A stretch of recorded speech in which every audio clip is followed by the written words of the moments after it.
Punya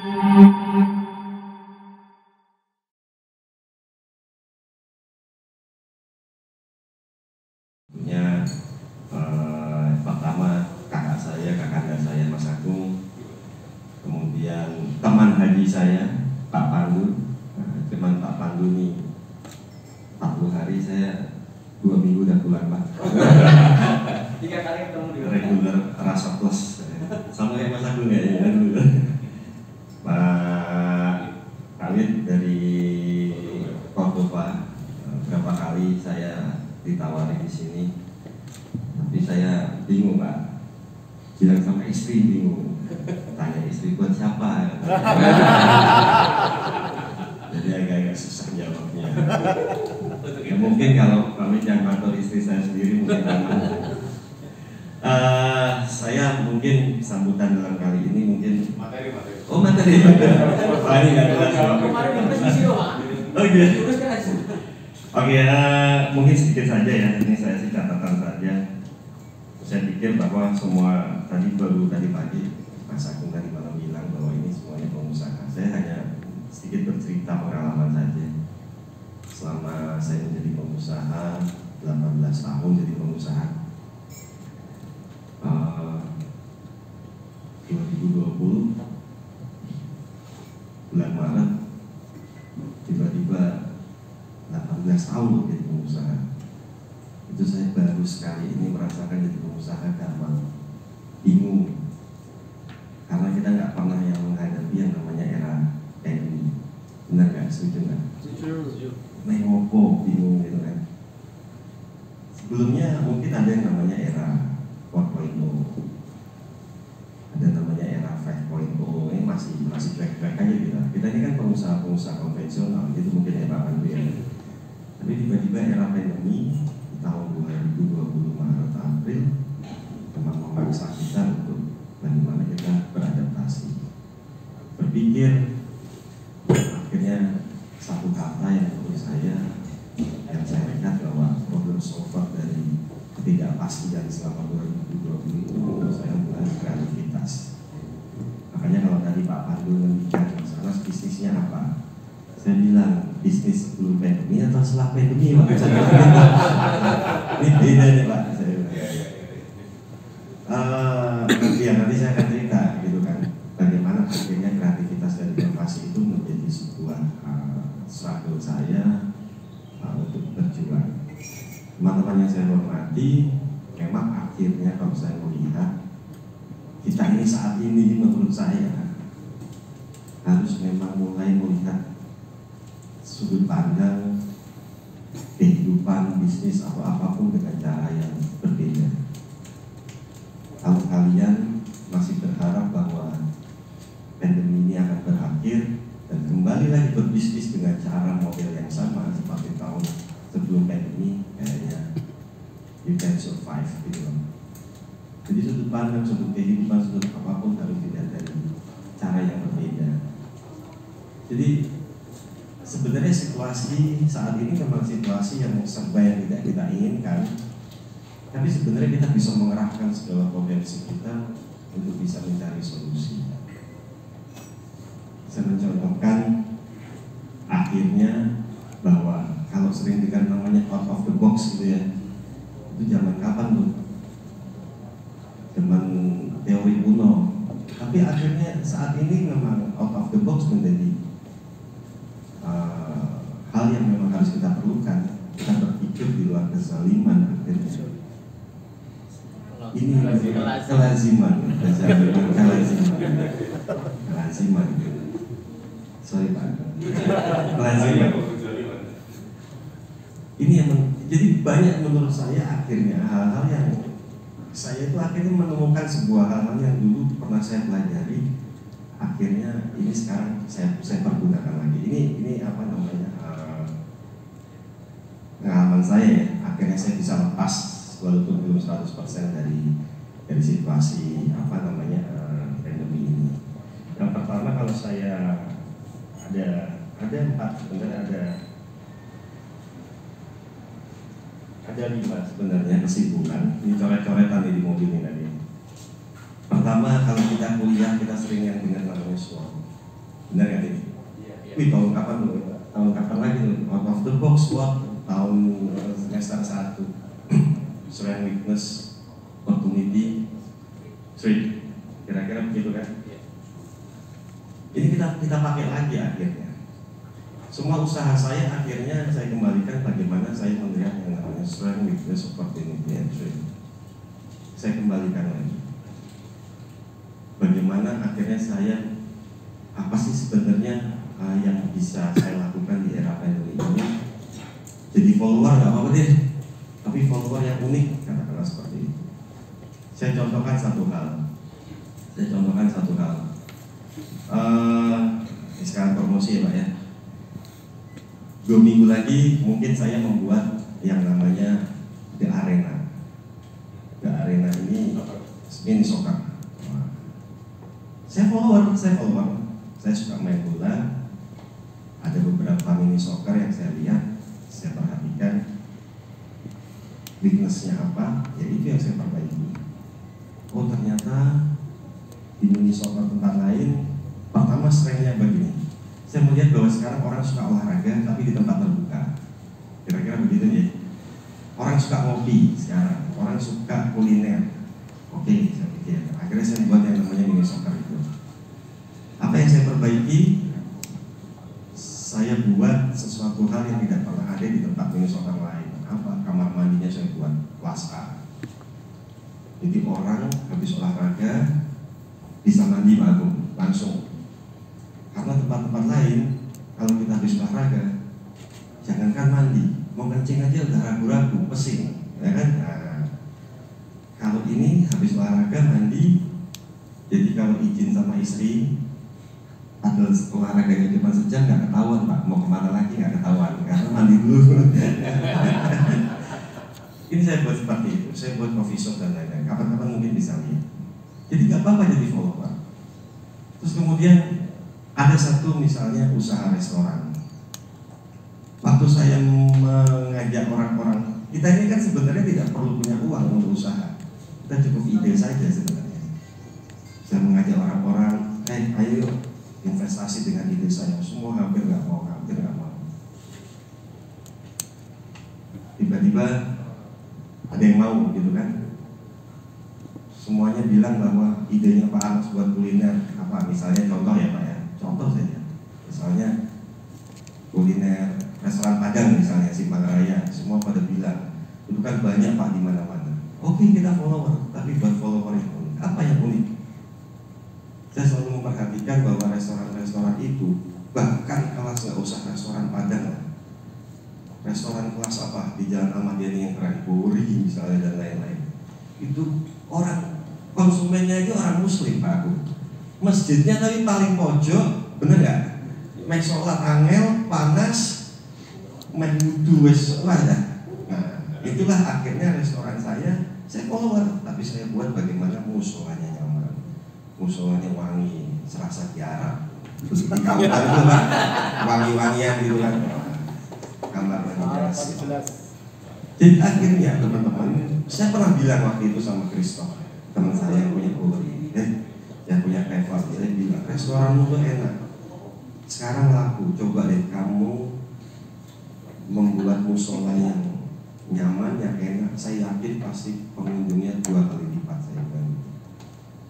Jadi tolong hargai kita sebagai muslim, kadang-kadang yang kita ini yang meramaikan restoran-restoran mereka, tapi kadang kita tidak diberikan tempat untuk sholat dan lain-lain. Nah itu follower-follower yang unik. Akhirnya apa teman-teman? Kalau masalah restoran Padang rasa apa? Ayam buah sama lah, rasa rendang sama lah, kurang lebih. Tapi akhirnya orang mencari sebuah kenyamanan. Oh saya datang ke restoran itu karena nanti setelah mau sholat zuhur nyaman, mau sholat asar nyaman dan lain-lain. Strength, weakness, opportunity dan threat ini menjadi sebuah hal yang menurut saya akhirnya kalau kita mau usaha, coba kita mulai mengevaluasi lagi apa nih kekurangannya dan lain-lain.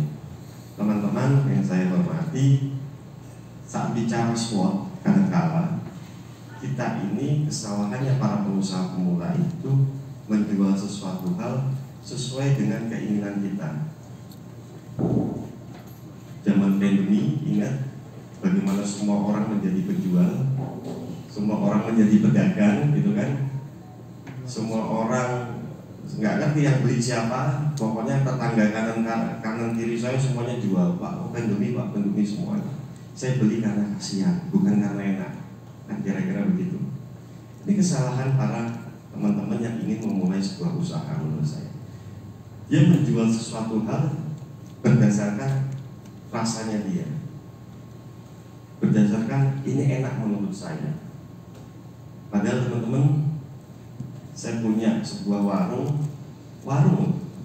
Saya iseng saja waktu itu di saat pandemi, saya ingin mempekerjakan teman-temannya kena PHK waktu itu. Saya nggak ngerti tuh waktu itu untung apa enggak. Yang penting saya buka aja lah. Sekarang udah ada 2 cabang.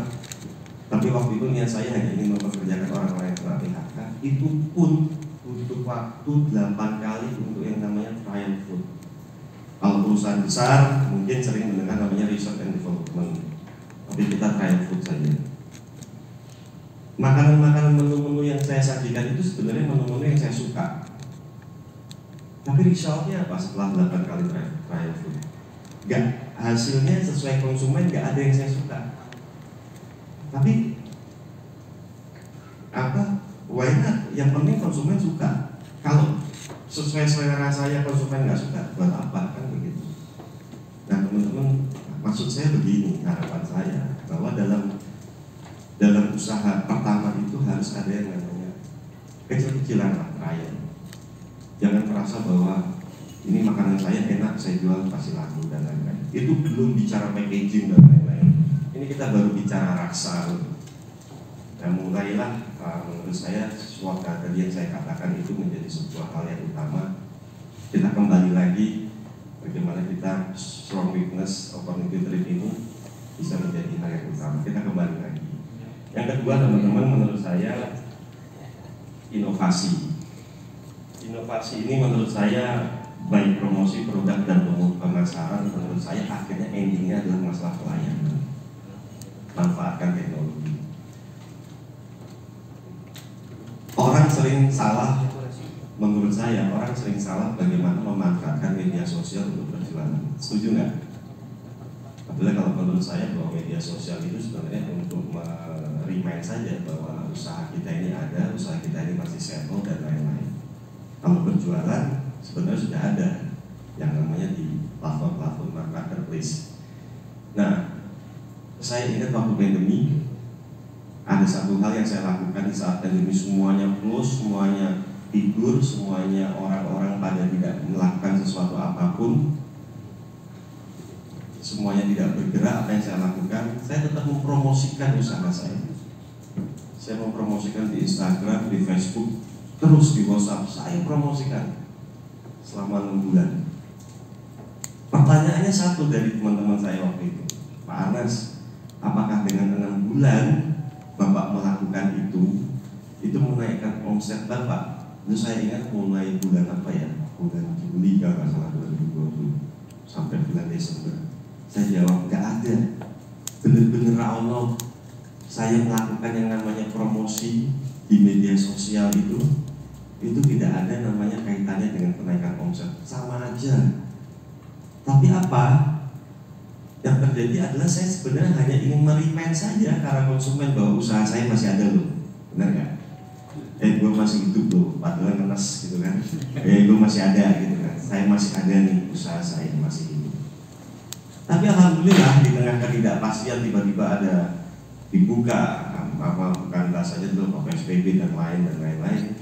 Saya tidak perlu lagi harus mengeluarkan anggaran yang begitu besar untuk menaikkan, menghidupkan lagi, merimain ke orang-orang, ke konsumen bahwa usaha saya ada.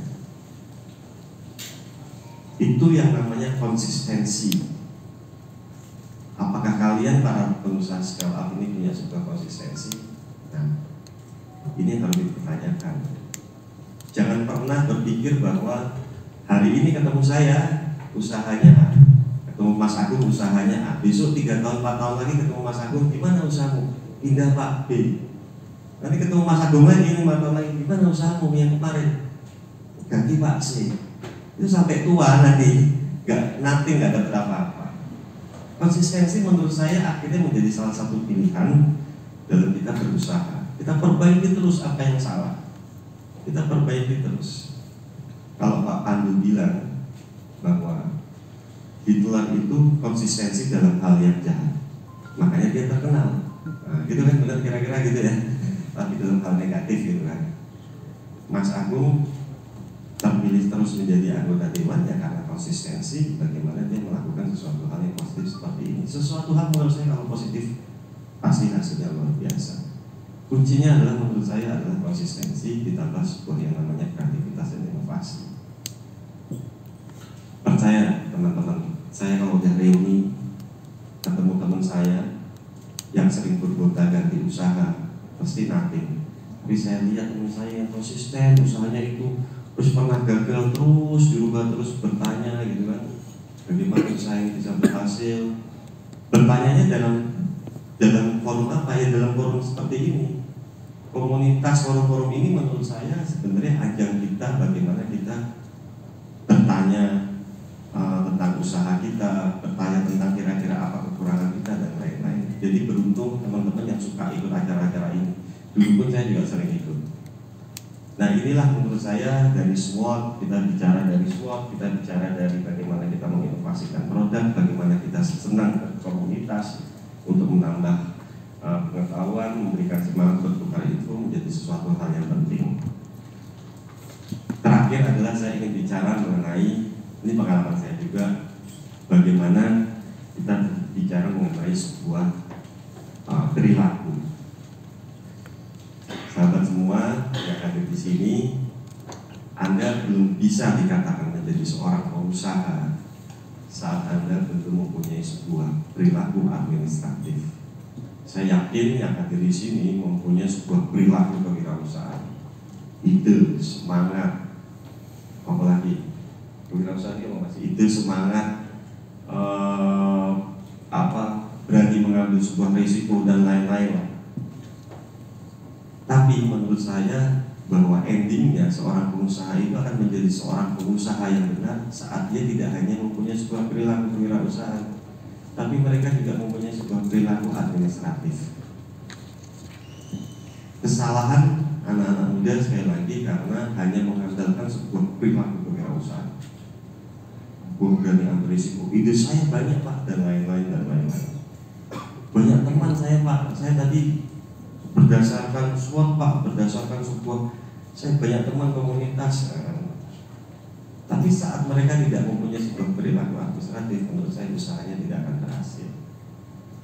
Apa itu perilaku administratif? Ya mencatat semua hal yang menurut saya harus dicatat dalam setiap transaksi usaha kita. Mau 50.000 perak tuh, menurut saya kalau itu bukan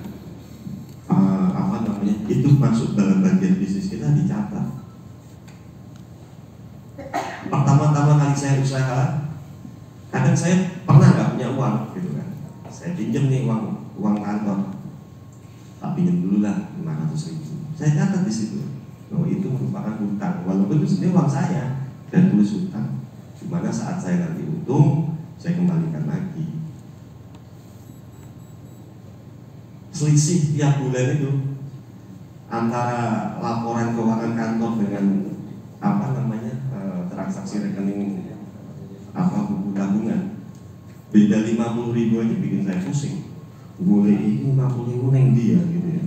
Tapi bukan itu ngajari kita pelit, bukan, ini tritik, ini detail. Saat Anda mengentengkan bahwa ada sebuah selisih 50.000 Anda gampangkan, justru Anda gampangkan lagi 100.000, 200.000, 500, akhirnya banyak. Akhirnya apa? Jadi mulailah sekarang, kalau bahasa saya perilaku administratif ada perilaku tricky, detail lah mulai sekarang dari sisi administratif, karena itu merupakan salah satu bagaimana usaha Anda maju. Percaya sama saya. Setelah ini semuanya berjalan, perilaku administratif jalan, perilaku kewirausahaan jalan, baru Anda bisa dipastikan menjadi seorang pengusaha the real entrepreneurship. Saat Anda hanya mempunyai satu perilaku, menurut saya Anda belum menjadi seorang real entrepreneurship.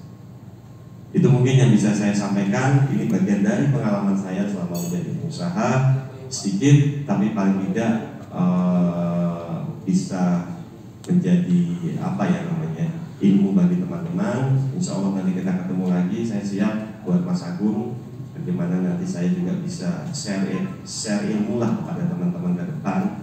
Karena saya yakin setelah saya pun pasti juga banyak salah. Bisa jadi ide-ide bisnis saya ini gara-gara ketemu kita ngopi di pinggir jalan kan. Oh ada ide apa gitu kan. Nah, karena ide ini sebenarnya karena banyak teman, banyak rezeki, banyak ide. Mungkin itu bisa saya sampaikan, Mas Tonun. Oh tentang Kadin, oke. Saya kebetulan, saya Arnas, saya sahabatnya Mas Agung. Kebetulan sekarang ini saya menjabat sebagai Ketua Kadin Kota Semarang. Saya juga menjadi Ketua KONI Kota Semarang dan Ketua Badan Amil Zakat Kota Semarang. Kalau siang Ketua Kadin, kalau siang Ketua Basnas, kalau malam Ketua Kadin gitu ya Pak ya. Kalau ke kafe Ketua Kadin, kalau nggak ke kafe Ketua Basnas. Kadin itu ada 43 asosiasi di bawah Kadin. Kalau mungkin pemerintah ini punya wali kota Pak Hendi karena ya kalau pengusaha ini wali kotanya Kadin ini seperti saya. Jadi semuanya asosiasi. Tugas kita adalah sebenarnya kalau di Kadin sendiri sebenarnya kalau intro seperti HIPMI ya, bagaimana acara-acara seperti ini Pak ya. Kalau tugas Kadin sebenarnya lebih pada masalah kebijakan. Bicara masalah misalnya Kadin nanti kerjasama sama Genpro, bagaimana saya nanti membantu Genpro untuk mencari pihak ketiga untuk membantu sebuah kegiatan-kegiatan seperti ini, atau kebijakan-kebijakan yang dirasa memberatkan pengusaha, nanti saya yang menyampaikan ke pemerintah kota. Saya waktu itu bilang sama Pak Hendi kan juga sahabatnya Pak Agung juga. Pak Hendi, pokoknya pengusaha itu happy asal gak ada pungli, saya bilang gitu. Asal kita nggak dipersulit masalah perizinan dan lain-lain. Dan sepertinya di Semarang sudah seperti itu ya Mas Agung ya. Walaupun belum bisa 100%, tapi paling tidak bisa seperti itu. Nah, saya harap boleh teman-teman nanti kalau yang ingin masuk Kadin boleh, apalagi yang sudah mempunyai keinginan untuk ekspor. Karena kita punya satu divisi, di mana divisi kita itu memang membantu teman-teman yang ingin mengeksporkan usahanya. Karena bicara ekspor ini nggak gampang loh teman-teman, nggak gampang. Kita ini teman-teman di UKM yang di bawah Kadin yang siap ekspor, udah siap Mas Agung, udah siap semua. Tapi Pak? Labuan itu Pak namanya? Shipping ya? Jasa shipping ini? Shipmentnya itu yang akhirnya seperti mafia yang lain. Nah, kalau kita bisa bersama-sama ini kan keren nih. Kita bisa mendobrak itu, hal-hal yang dipersulit oleh mereka ini bisa kita dobrak sehingga kita bisa ekspor. Kalau bayar jangan takut. 2018-2019 saya hampir ke 18 negara untuk melakukan mempromosikan UMKM teman-teman. Kemarin bayar dari Inggris malah datang ke Kadin, hampir 50% dari 100 UMKM yang kita pamerkan di ACC oleh mereka untuk diekspor ke Inggris. Banyak sebenarnya peluang-peluang. Oleh karena itu tadi salah satu materi saya, berbahagialah kalian kalau mengikuti sebuah komunitas. Karena di komunitas itu kita bisa berbagi ilmu, berbagi pengalaman, saling menguatkan kalau lagi susah, curhat kalau ada masalah dengan istri dan pacar, kira-kira pokoknya semuanya dengan komunitas itu kita bisa menjadi lebih kuat. Kira-kira gitu. Kalau Basnas nggak usah ya Pak ya, udah gue ngerti kapi lah soal zakat infak saudara Pak ya. Yang penting kalau saya jangan lupa zakat ya. Terima kasih. Wabillahi taufiq wal hidayah.